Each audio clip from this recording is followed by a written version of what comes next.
he was like, oh, I hope let's meet and that kind of thing. And he was like, middle class, people. It's all like I want. It's like I offer aromatherapy. I offer, whatever, and I want plumbing. I want.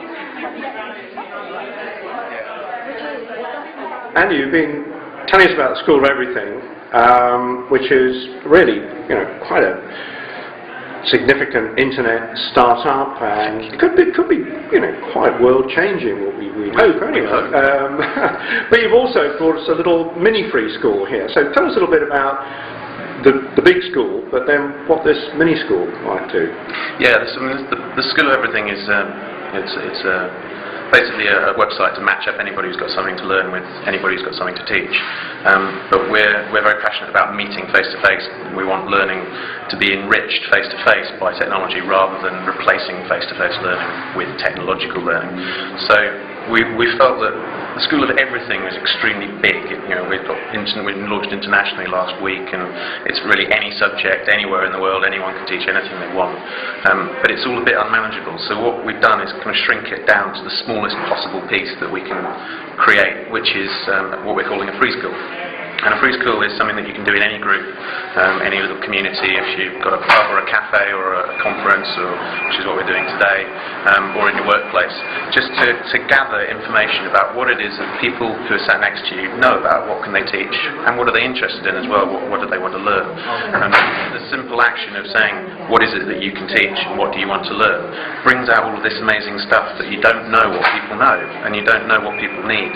And so what we've done today, and hopefully you'll see it on the film that David's done earlier, that we've just asked people to use post-it notes. So yellow post-it notes for I want to learn something, and green post-its for I want to teach. Stick it up on the wall. And we've already discovered that we've got a Spanish teacher, we've got 2 people who want to learn Spanish, and we've got people who are trying to teach one another funding bids, all kinds of things emerging. And just because we've shrunk it to a little community, we've asked people the question, what can you teach? And we're going to put it online as well, so we've done a little lab site to sort of play around with that. I've been hacking away at Drupal for the last 2 days, which is the first time I've ever done that. And so we're going to see how that works offline first and then online, and then hopefully we'll learn about how any group of people can turn into a school. This is brilliant, but what did strike me when I started writing post-it notes was, in a sense, I don't know what I know until I talk to somebody about what they might be interested in. Yeah. So some conversations are quite important as an adjunct to this. Vital, yeah, and it's an iterative process. What we found all the times we've done this experiment is that people write up things that they want to learn about, and then people read that, and then they start thinking, actually, I do know about that. But they won't put it up until they've had a chat. And they'll ask, so, okay, you want to learn about writing funding bids, well, what is it that you really want to do? And then they find out through conversation, oh yeah, I could probably help you. So what we've done on here, obviously people can talk face to face, but what we've done on the site that we've built is to allow messaging and threaded discussion, but it's all centred around that supply and demand really within a local community.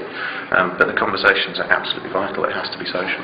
So this seems to me a really neat way of joining up the face-to-face and the online rather than having it's either-or. So you can have a little bit of a social or a workshop or whatever where people chat to each other and do the post-it notes and then move online. Yeah, and that's going to be the really interesting thing we'll learn from this experiment is how does the web enrich our face-to-face conversations? How does it enrich our local communities? And getting that link between the two is a really important thing I think that we need to get as internet developers now. And I was hearing a bias towards getting people away from screens rather than more onto screens. Yes, we're a web company who hate the internet. We don't like websites, which is slightly perverse. But we're very passionate about getting people together, a bit like Meetup, where it's about how do we, in the same way that the internet has broadened our world and made it much bigger, how do we also use those tools to enrich our local world and make the world smaller again? So how do I find out what the people around me know? How do I walk down the street and feel that I'm connected to the people around me rather than it just always getting bigger? We can use the internet to expand our world, but we can also use it to shrink it back down again and interact in a very old-fashioned way, and that's what I'm passionate about.